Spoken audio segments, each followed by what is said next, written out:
Hey guys, Drew Ward here from Jameswood Motors in beautiful Decatur, Texas.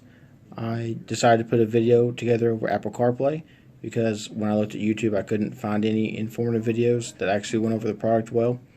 So I needed to send one to some customers, so I decided to make my own. Here it goes. Start off, you have to tether the phone, iPhone 6 here, to the USB. We are in a 2016 Chevy Tahoe. You can do this on most 2016 models. As soon as you tether it up, this is what you're going to see. A very familiar system if you've been an iPhone user for long. You'll notice that the icons are exactly the same as they are on your phone. They don't work the same, but they do look the same. First off, this right here is your home button. It'll also get Siri to talk to you if you hold it down. Like that.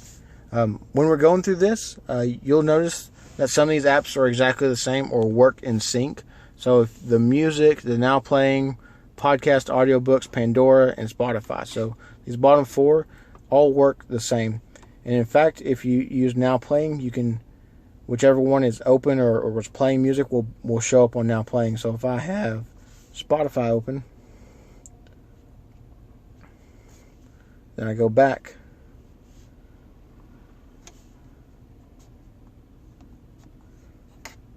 to my Now Playing, Spotify's on.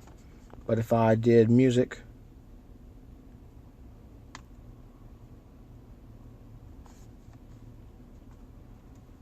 then my music's on. So Now Playing is just whatever's playing currently. So it'll make it pretty easy to go through all the other apps. So phone, of course, is just calling somebody. As soon as you hit the icon, Siri comes on immediately and asks you who you want to call. If you hit the button again, it'll stop her and go into the app itself. As you can see, you have favorites, recent contacts, a keypad, and voicemail. First off, you'll notice that you can't go into much detail on them. It's literally going to be a Ron Amos, I know him. You hit a button and it calls him. Very simple, streamlined. The reason for that was because we were trying to make a system that didn't distract you too much from the road. It was the whole goal. They were trying to make you stop using your phone as you're driving as well. So I think maybe they're starting on a journey that'll probably get us there eventually, to where we won't use our phones anymore. We'll plug them in, leave them alone. Who shall I text? Message app, same way. When you hit it, it wants to text somebody immediately. Siri comes on, asks you who you want to text. You can't read any of your text messages from the screen, so it's not as much of a distraction. You literally can text Scott Horn or text Cody Phillips or any of that. You can't actually read anything. Maps is the same way, except for it doesn't initially do that.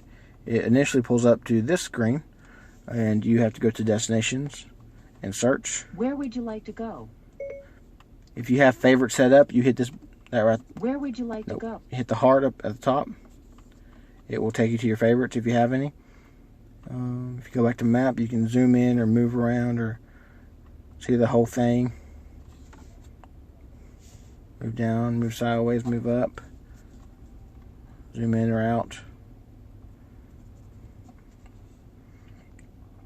So, very simple system. I will say that our navigation system internally is better. In fact, most of our things I feel like are.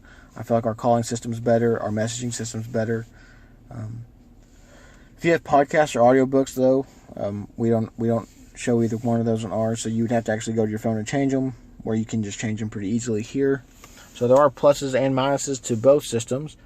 And I hope you listening to this video, this will help you on what you can do and what you have in your car. Thanks, guys.